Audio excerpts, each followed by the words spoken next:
धीरे बोलो, कोई सुन न ले।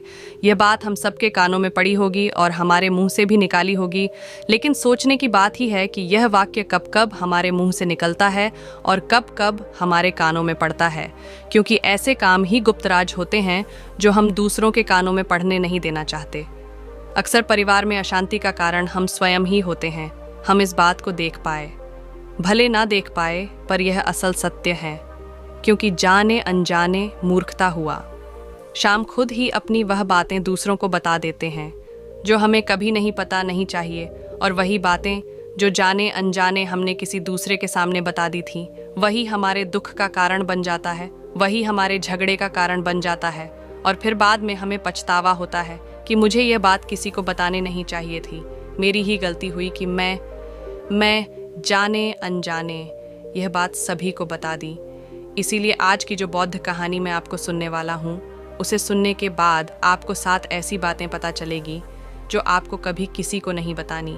ये जो 7 बातें हैं जो आपको किसी को नहीं बतानी, क्यों नहीं बतानी, इसके पीछे का तर्क भी मैं आपको दूंगा। और इन 7 बातों के अलावा अगर आपको लगता है कि कोई बात ऐसी है जो मुझसे छूट गई या मैं नहीं बता पाया, तो कमेंट सेक्शन में ज़रूर बताना। इससे पहले कि आप इस बौद्ध कहानी में खो जाए, इस चैनल को सब्सक्राइब ज़रूर कर लें। तो चलिए कहानी शुरू करते हैं। एक समय की बात है, एक नगर में रिंकू नाम का एक युवक रहता था। वह युवक बहुत गरीब था, कुछ पैसा नहीं था उसके पास। 2 वक्त की दाल रोटी भी बड़ी मुश्किल से उसको नसीब होती थी।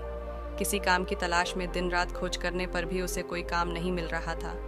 फिर एक दिन उसने अपनी पत्नी के सामने अपनी सारी समस्या बता दी। उसने अपनी पत्नी को कहा कि मैं जिस जगह भी काम मांगने के लिए जाता हूँ तो हर कोई मुझे यह कहकर काम नहीं देता कि हमारे यहाँ काम की ज़रूरत नहीं है। मैं काम की तलाश कर करके थक चुका हूँ। मुझे समझ नहीं आता कि मैं तुम लोगों का पेट कैसे भरूंगा, अपने बच्चों को कैसे पालूंगा, और यह चिंता मुझे दिन रात खाए जा रही है। यह सुनकर उसकी पत्नी ने कुछ सोचकर कहा कि तुम एक आदमी के पास एक बार ही काम मांगने के लिए जाते हो, और जब वह काम नहीं देता तो तुम 2 बार उसके पास जाते तक नहीं हो। अगर तुम्हें उनसे काम लेना है तो तुम्हें हमदर्दी जातनी होगी, तुम्हें उनसे हमदर्दी हासिल करनी होगी, अपनी गरीबी दिखानी होगी, ताकि वह लोग तुम्हारी मजबूरी समझकर तुम्हें कम पर रख ले। इसीलिए शर्म मत करो, उन्हें अपनी मजबूरी बताओ, अपनी गरीबी बताओ, और इसी उपाय से तुम काम पा सकते हो। यह बात रिंकू के मस्तिष्क में बैठ गई, और अगले दिन काम मांगने के लिए वह उसी सेठ के पास जा पहुंचा जहां पर वह पिछले दिन काम मांगने के लिए गया था। लेकिन इस बार उसने हाथ जोड़कर उसे सेठ से प्रार्थना की, उस विनती की कि वह बहुत गरीब है और उसे काम की बहुत आवश्यकता है। वह जो कुछ भी उसे देंगे उसमें संतुष्ट हो जाएगा, पर कृपया करके मुझे अपने यहाँ काम पर रख ले। उसकी यह हालत देखकर उसे सेठ ने उसे अपने यहाँ काम पर रख लिया। वह रोज वहां पर काम पर जाने लगा। अंदर ही अंदर वह खुश तो था कि उसे काम तो मिला, लेकिन उसे वेतन दूसरे लोगों से कम मिलता था। वही काम जो दूसरे लोग कर रहे थे, उन्हें ज्यादा वेतन मिल रहा था और इसे कम वेतन मिल रहा था। जब इस बारे में उसने अपने सेठ से कहा तो सेठ ने कहा कि देखो भाई, तुम्हें काम की ज़रूरत थी, मैंने तुम्हें काम दिया। मेरा धन्यवाद करने की बजाय तुम मुझसे शिकायत कर रहे हो, ये कैसी बालमन साहब है। ये सुनकर रिंकू वहीं पर चुप हो गया। बात कहीं ना कहीं सत्य थी, सच थी। सेठ ने तो उसे उसकी मजबूरी के हिसाब से ही काम दिया था, और इसीलिए वह उसे अपने अनुसार ही वेतन देता था। लेकिन धीरे धीरे उसने यह बात अपने सगे संबंधियों और अपने दोस्तों को भी बताना शुरू कर दी कि उसका सेठ कैसा आदमी है और उसे कितना वेतन देता है। समय बिता रहा और रिंकू पूरी लगन के साथ अपना काम करता रहा। लेकिन अब परिस्थितियां बदलने लगी थीं। सेठ अब रिंकू से दूसरे लोगों से ज़्यादा काम लेता था और उनसे कम वेतन उसे देता था। ये बात रिंकू के मन को बहुत खलती थी। वह दूसरों से ज़्यादा मेहनत कर रहा है और उनसे कम वेतन पा रहा है। इससे उसके आत्मसम्मान को बहुत गहरी चोट पहुंची। अब धीरे धीरे उसका मन अपने काम से हटने लगा। उसका मन काम में लगता ही नहीं था। जाहिर सी बात है कि ऐसी जगह किसका मन लगेगा जहां आदमी को अपने आत्मसम्मान के साथ समझौता करना पड़े। इसीलिए जल्द ही उसने अपना काम छोड़ दिया और वह घर पर आकर खाली बैठ गया। अब उसके पास घर का खर्च चलाने के लिए भी पैसे नहीं बचे थे। इसीलिए उसने अपने सगे संबंधियों और अपने दोस्तों से सहायता मांगने शुरू की। लेकिन उसके दोस्त उसके सामने तो उसे दया का पात्र समझते थे, उसे दिलासा दे देते थे, लेकिन पीछे से उसका मजाक उड़ा देते। वह कहते कि कितना बेवकूफ़ है, सेठ ने इतना काम लिया और बेचारे को पैसे भी नहीं दिए। अरे हम इसको पैसे दे दें तो ये कल हमारा भी पैसा वापस कर पाएगा, इसकी ऐसी हालत है, काम तो इसके पास कुछ है नहीं, पैसा कहाँ से ला कर देगा। और इसी वजह से रिंकू की हालत दिन ब दिन खराब होती जा रही थी। अब वह दिन रात तनाव में रहने लगा था। वही दोस्त, वही सगे संबंधी जो उसके अपने होने का दिखावा करते थे, वह उसे दया का पात्र समझ रहे थे। उन्हें उसके ऊपर तरस आ रहा था। सब लोग आकर उसे ध्यान तो बहुत देते थे, लेकिन कोई सहायता नहीं करता था। और अक्सर ऐसा ही होता है, ज्ञान देने वाले तो बहुत मिल जाते हैं, लेकिन मदद करने वाले, उंगली पड़कर हाथ पड़कर आगे चलने वाले कितने लोग मिलते हैं। तभी एक दिन उसे पता चला कि पड़ोस के गांव में एक बौद्ध भिक्षु आया हुआ है जो बहुत ही ध्यानी है। रिंकू इतना तनाव में था कि उसे कोई रास्ता नजर ही नहीं आ रहा था। इसीलिए जाने अनजाने वह उसे बहुत भिक्षु के पास पहुंच जाता है। वहां पहुंचकर वह सीधे उनके पैरों में गिरकर रोने लग जाता है। वह रोते रोते उन्हें अपनी सारी स्थिति बताता है।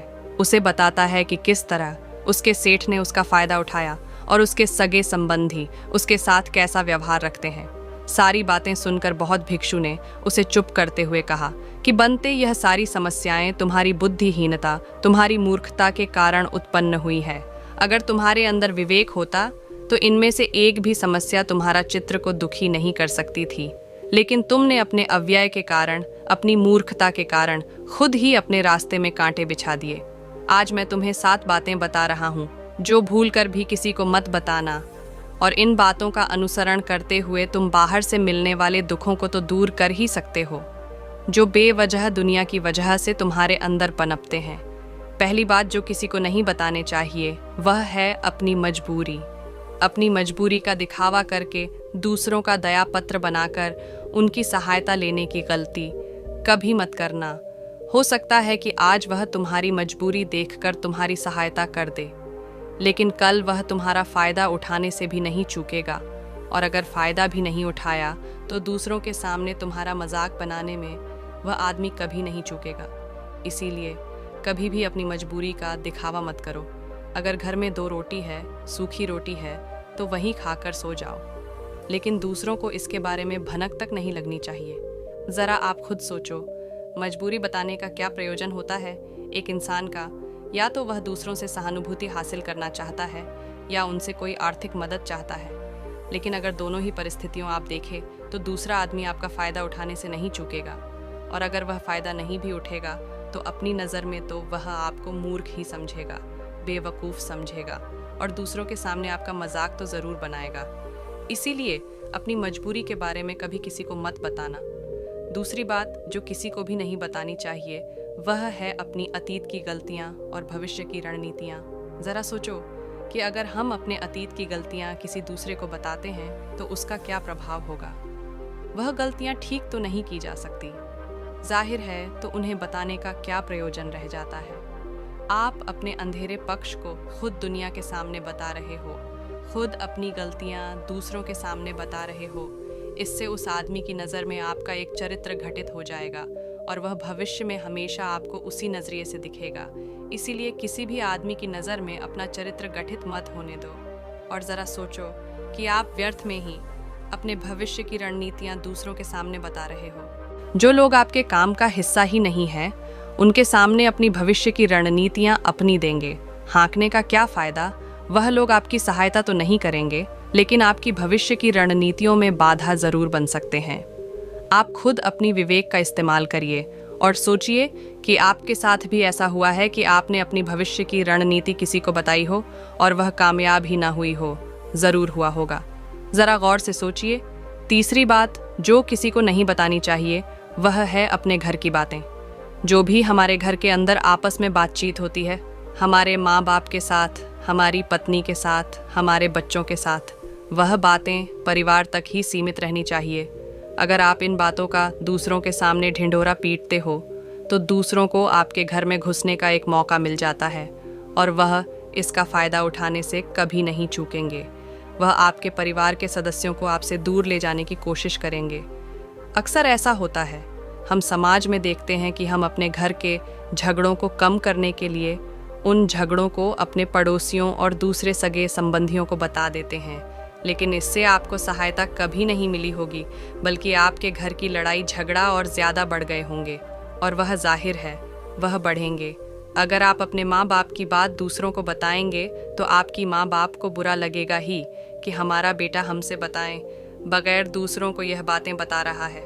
इसीलिए अपने घर की बातें और अपने घर की लड़ाई झगड़ा किसी के सामने मत बताना। अगली बात जो मैं आपको बताने जा रहा हूँ, जो किसी को नहीं बताने चाहिए, वह सुनने पर बहुत अजीब लग सकती है, लेकिन उसका सत्य भी मैं आपको एक तर्क के माध्यम से दूंगा। मैं कहता हूँ कि अपनी आमदनी किसी को मत बताना। अब अपनी आमदनी ना बताने के पीछे क्या प्रयोजन हो सकता है? ज़रा सोचिए कि आप अपनी आमदनी अपने दोस्तों को बता देते हैं, तो जब आपके दोस्तों को ज़रूरत पड़ेगी तो वह सिर्फ आपको ही याद करेंगे, क्योंकि उनको पता है कि अगर आपकी आमदनी ज़्यादा अच्छी है तो आप ही उनकी मदद कर सकते हैं, और इसीलिए ज़्यादा लोग आपसे सहायता मांगेंगे। और जब आप उनकी सहायता नहीं करेंगे तो वह सोचेंगे कि इस आदमी के पास पैसे हैं, मेरी सहायता कर सकता है, लेकिन यह सहायता कर नहीं रहा है। और इसीलिए आपकी आमदनी आप दोनों दोस्तों के बीच एक झगड़े का कारण हो सकती है। कम आमदनी होगी तो लोग मजाक उड़ाएंगे, और ज़्यादा होगी तो सहायता मांगेंगे, तो अपनी आमदनी बताने का कोई प्रयोजन नहीं है। अगली बात जो मैं आपको बताने वाला हूँ, उसे अपनी गांड बांध लेना और किसी को यह बात मत बताना, अपनी कमज़ोरी और अपनी ताकत। अक्सर इंसान को पता नहीं होता है कि उसकी कमज़ोरी या उसकी ताकत क्या है, लेकिन अगर आपको अपनी कमज़ोरी और अपनी ताकत पता है तो पहली बात तो आप बहुत ही बुद्धिमान आदमी हैं, और दूसरी बात कि आपको यह बातें किसी से सज़ा नहीं करनी है, क्योंकि अगर आपकी कमज़ोरी दूसरों को पता चल गई तो वह आपकी कमज़ोरी का फ़ायदा उठाएंगे, और अगर आपकी ताकत पता चल गई तो वही ताकत आपकी कमज़ोरी बन जाएगी, क्योंकि वह ताकत दूसरे आदमी को पता है और वह ताकत की कार्ड भी ढूंढ ही लेगा। अपनी कमज़ोरी और अपनी ताकत अपनी पत्नी या अपने पति को भी नहीं बतानी चाहिए, क्योंकि इसके बाद आपके घर में उनसे हमेशा दाब के रहना पड़ेगा। अगली बात जो किसी को नहीं बतानी चाहिए वह है अपने मित्र और अपने शत्रु। आप अपने मित्रों के बारे में अगर दूसरे लोगों को बताएंगे तो वह आपके मित्रों के साथ अपनी घनिष्ठ बनाकर आपको धोखा दिलवा सकते हैं, आपके गहरी मित्रों को आपसे दूर करने का प्रयास कर सकते हैं। अक्सर आम आदमी ऐसा नहीं करता, लेकिन आपके दुश्मन ऐसा करने की कोशिश कर सकते हैं। और दूसरी तरफ आपके शत्रु का भी किसी को नहीं पता लगना चाहिए, क्योंकि आज जो आपका मित्र है, अगर कल वह आपका दुश्मन हो गया तो वह आपके दुश्मन के साथ ही मिलकर आपको परास्त कर सकता है, आपको धोखा दे सकता है। इसीलिए अपने सबसे अच्छे दोस्तों को भी अपने दुश्मन के बारे में कभी मत बताना। अगली और आखिरी बात कहना चाहता हूँ कि जब तुम दान करते हो तो दान के बारे में भी किसी को मत बताना, नहीं तो दान करना व्यर्थ हो जाता है, बेकार हो जाता है। जब आप अपने दान का डिंडोरा पीटते हो तो आप यह बता रहे हो कि मैं कितना बड़ा दानी पुरुष, और यह आपके अंदर एक अहंकार निर्मित करेगा। इसीलिए दान गुप्त रूप से किया जाए उतना ही अच्छा होता है, उतना ही फलदायी होता है। जब आपका बायां हाथ दान कर रहा हो तो दाएं हाथ को भी ना पता चले कि बायां हाथ दान कर रहा है। ये 7 बातें जो बहुत भिक्षु ने रिंकू को बताई, इनमें संसार के सभी सिद्धांत छिपे हुए हैं। इन बातों का अनुसरण करते हुए आप अपने घर में सुख शांति बना सकते हैं और घर के झगड़े हमेशा के लिए दूर कर सकते हैं। आप इन बातों के बारे में अपने विवेक से भी सोचेंगे तो आपको यह बातें सच मालूम पड़ेंगे। और हमारा कहानी सुनाने का मकसद यही है कि आपका विवेक जागृत हो, आप खुद उन बातों के बारे में सोचें जो हम आपको बता रहे हैं, और अगर हम गलत हैं तो आप कमेंट सेक्शन में वह बात ज़रूर बताएं जिस पर हम गलत हैं। और इनके अलावा भी अगर आपको जानते हैं तो उन बातों को भी कमेंट सेक्शन में ज़रूर डालें। तो दोस्तों, कैसी लगी आपको ये कहानी कमेंट सेक्शन में ज़रूर बताना, और अच्छी लगी तो इस चैनल को सब्सक्राइब ज़रूर कर लेना। तो मिलते हैं अगली कहानी में, तब तक के लिए अपना ख्याल